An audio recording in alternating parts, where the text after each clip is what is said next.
अच्छी खबर है पाकिस्तान क्रिकेट के लिए और पाकिस्तान की कौमी क्रिकेट टीम के लिए। जिस तरह बैटिंग फ्लॉप हो रही है तो जरूरी था उनके रिहैब और उनकी टीम में वापसी कंफर्म है। वो क्या है? फखर जमान।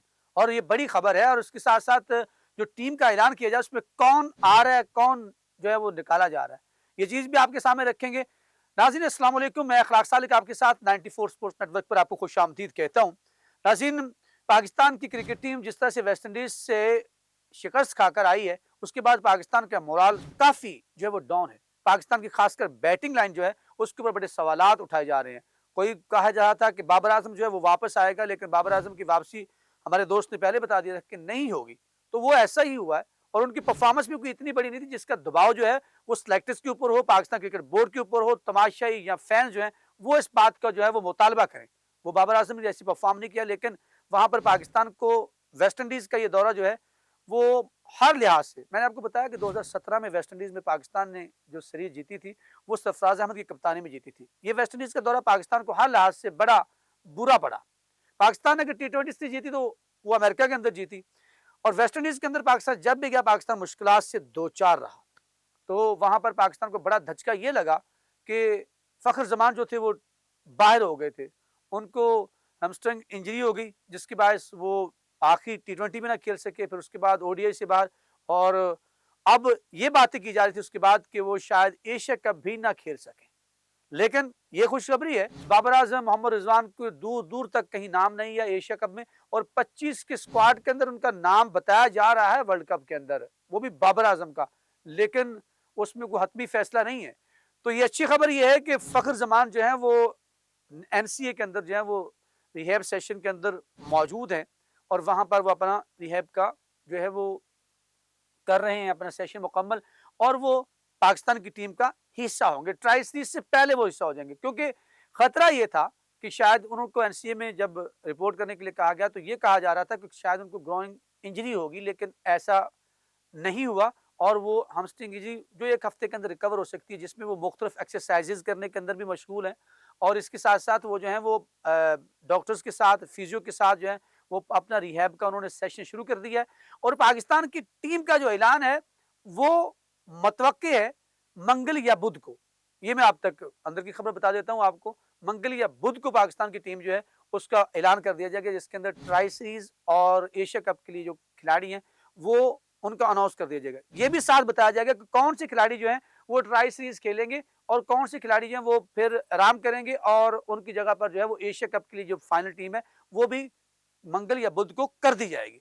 तो फखर जमान की वापसी जो है इससे पाकिस्तान की बैटिंग लाइन के अंदर जो फ्लॉज मौजूद हैं, जब साहबजादा फरहान भी आ जाएंगे, क्योंकि एशिया कप और ट्राई सीरीज जो होने जा रही है वो दोनों T20 फॉर्मेट के ऊपर है।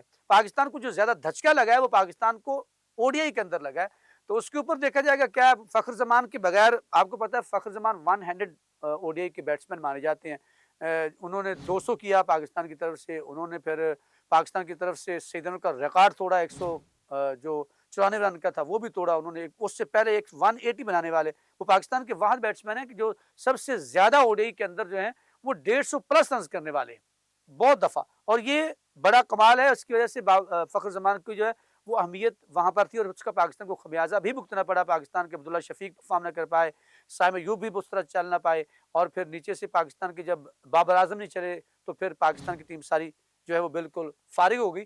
तो अब ये अच्छी खबर कि जो फखर जमान है वो पाकिस्तान की टीम के अंदर ट्राई सीरीज के अंदर भी आएंगे, और साथ वो पाकिस्तान के लिए एशिया कप के लिए भी जो है वो बिल्कुल आपको वो दस्तयाब होंगे।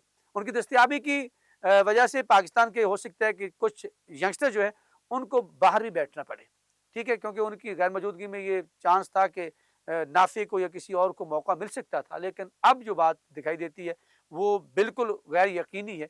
इसके ऊपर कोई किसी किस्म की जो है ना वो कंप्रोमाइज नहीं करेगा, क्योंकि पाकिस्तान ने बड़ा इंपॉर्टेंट इवेंट दोनों खेलने, ट्राई सीरीज पाकिस्तान खेलने जा रहा है, एशिया कप खेलने जा रहा है। तो फखर जमान, लेकिन फखर जमान का एक फैक्टर जो है जिसके ऊपर कुछ चहमगोइयां चल रही है कि उनका एज फैक्टर जो है वो बड़ा मैटर कर रहा है। क्योंकि उनकी आप देखें चैंपियन ट्रॉफी से पहले वो अनफिट हुए, फिर उसको रिहैब के बाद वो वापस आए, कहा जा रहा था कि वो पूरी तरह फिट नहीं। अगला टूर्नामेंट उनको खेलने बल्कि सीरीज खेली, एक सीरीज उन्होंने निकाली है और दूसरी सीरीज के अंदर वो जो है वो फिर से अनफिट हो गए। इसके अंदर क्या जो एक तो गलती क्या है पाकिस्तान क्रिकेट बोर्ड की है कि जो उनका पूरा रिहैब कहा जा रहा था या फ्रेंचाइज की उनकी जल्दी की। हमने ये बात आपको पहले भी की थी कि उस वक्त उन्होंने जल्दी की पीएसएल खिलाने के लिए टीम के, तो इस वजह से उनको जल्दी लाया गया, उनको पूरा मौका नहीं दिया गया रिहैब का और उनकी पूरी फिटनेस और सारा चीज़ें जो हैं, जिस तरह पाकिस्तान ने अच्छा फैसला किया था साइम अयूब के हवाले से कि साइम अयूब जो हैं वो जब वहाँ पर अनफिट हुए तो उसके बाद रिहैब के बाद बात की जा रही थी कि उनको आज चैंपियन ट्रॉफी में खिला दिया जाएगा फलां फलां फलां, लेकिन पाकिस्तान क्रिकेट बोर्ड ने इसके ऊपर कॉम्प्रोमाइज़ नहीं किया, लेकिन उनको फिर पीएसएल के लिए मौका मिला। वहाँ पर वो अब अच्छे टच में दिखाई दे रहे हैं। अगर उनका टी20 का पिछला रिकॉर्ड उठा के देखा जाए, जब से वो आए हैं तो उन्होंने 2 फिफ्टियाँ लगातार जो की हैं, वो उनके कॉन्फिडेंस में और ज़्यादा जो है वो इज़ाफ़ा करेंगी और पाकिस्तान को उसका बड़ा अच्छा फ़ायदा होगा। और जब फ़खर ज़मान का, लेकिन एक बात ज़हन में रखिएगा, साहबज़ादा फरहान के होते हुए, साइम अयूब के होते हुए, अब फ़खर ज़मान जो है उनकी टी20 में ओपनिंग की जगह अब कन्फ़र्म है कि नहीं बनेगी, वो नहीं खेलेंगे। ये मैं आपको अभी से कह रहा हूँ, इसके हो सकता है कुछ लोग इस पे मोतरज़ हों, लेकिन ये बात लिख लीजिए। अब वो वन डाउन या फिर नीचे वाले नंबर पे खेलेंगे। वो कभी भी अब ओपनिंग करते हुए आपको टी20 में दिखाई नहीं देंगे। ओडीआई के अंदर वो उनका हो सकता है कि वो उनको हो सकता नहीं बल्कि वो कन्फर्म है, अगर वो ओडीआई खेलते रहते हैं तो वो ओपनिंग ही करेंगे। लेकिन जो उनकी टी20 में अब शामिल है, और ये भी है कि वो थोड़ा-सा नई बाल के साथ, मैं आपको ये बता रहा हूँ, मेरा जो ऑब्जर्वेशन है वो स्ट्रगल करते हुए दिखाई दे रहे हैं।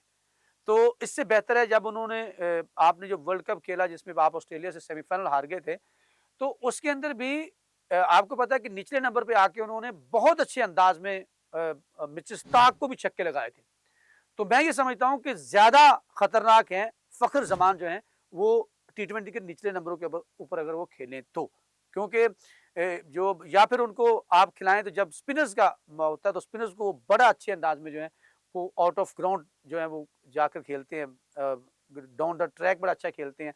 तो ये चीज़ जो है वो फ़खर ज़मान, लेकिन ओवरऑल पाकिस्तान के लिए अच्छा शगुन ये है कि पाकिस्तान ने जो है वो फ़खर ज़मान की वापसी हुई है। पाकिस्तान की टीम जो है वो ऐलान करने जा रही है, जिसके अंदर ये बता दूँ कि सलमान मिर्ज़ा और अहमद दानियाल जो हैं उन दोनों की भी वापसी हो रही है, लेकिन वो कहाँ तक, सिर्फ ट्राई सीरीज़ के लिए।